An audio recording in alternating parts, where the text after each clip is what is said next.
It is June the 8th of 2012. Here's unser Politikblog. My name is Volker Reusing. Today we have the honor to speak with Dr.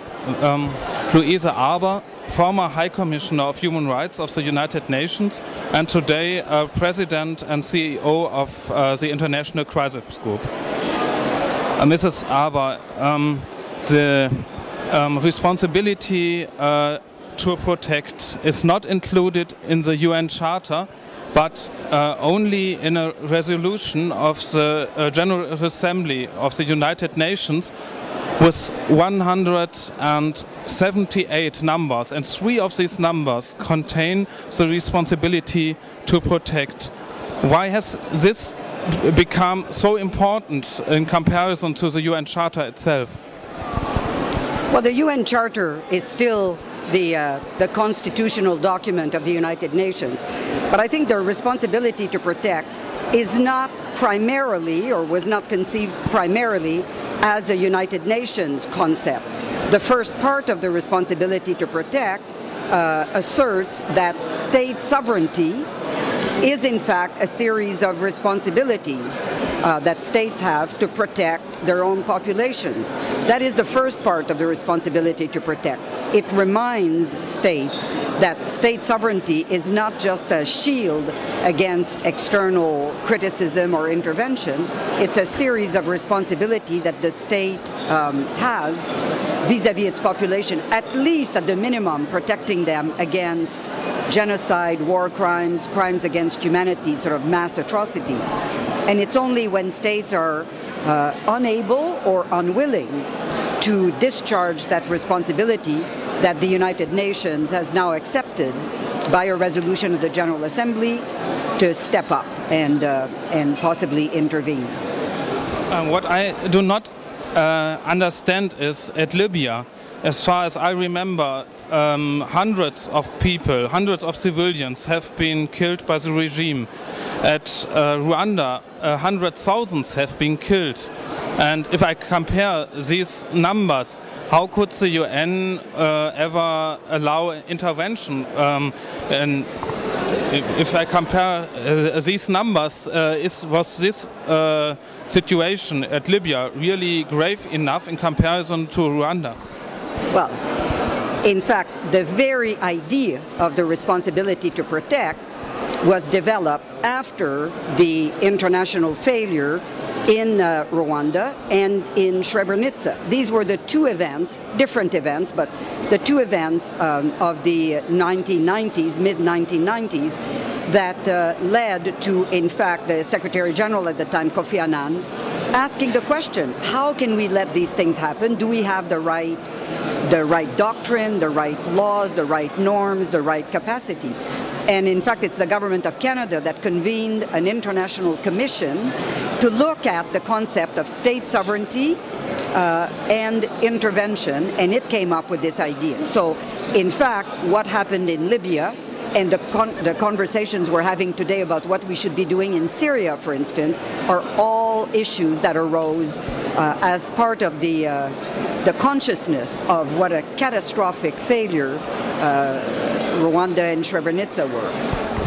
I have read the book of Professor Dr. Michel Chossudovsky, Professor of Economics at University at Ottawa, with the name The Globalization of Poverty and the New World Order. And he says that credit conditions of the International Monetary Fund, for example, regarding financial assistance between the state of Yugoslavia and between the provinces of Yugoslavia, have contributed to the split, to the destruction of Yugoslavia, of a state.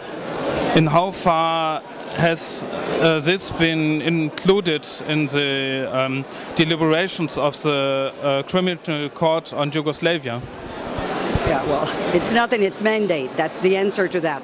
The International Criminal Tribunal for the former Yugoslavia, the same as the one for Rwanda, can only deal within its mandate. Its mandate comes, in that case, from the Security Council. There's a statute that was passed by a Security Council resolution, and it only gives it the authority to prosecute those most responsible for war crimes, genocide, and crimes against humanity.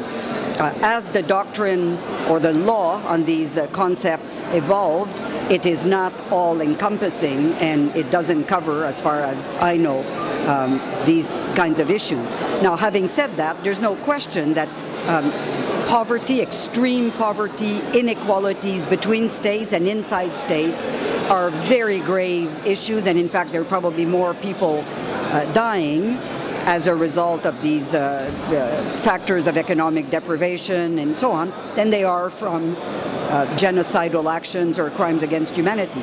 So responsibility to protect is a doctrine that addresses a very small but important subset of the protection of life. It's not the only one.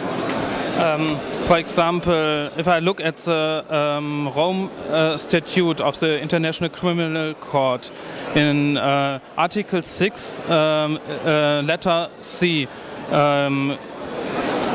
homicide can also be constituted if on a population of the life conditions which are imposed on a population lead to the destruction of this population. Also this can be homicide. And if I look how many people are dying of starvation, for example at India, why is there no resolution against India to force India to stop the hunger? Yeah, there have been lots of different propositions about how to use the law of genocide.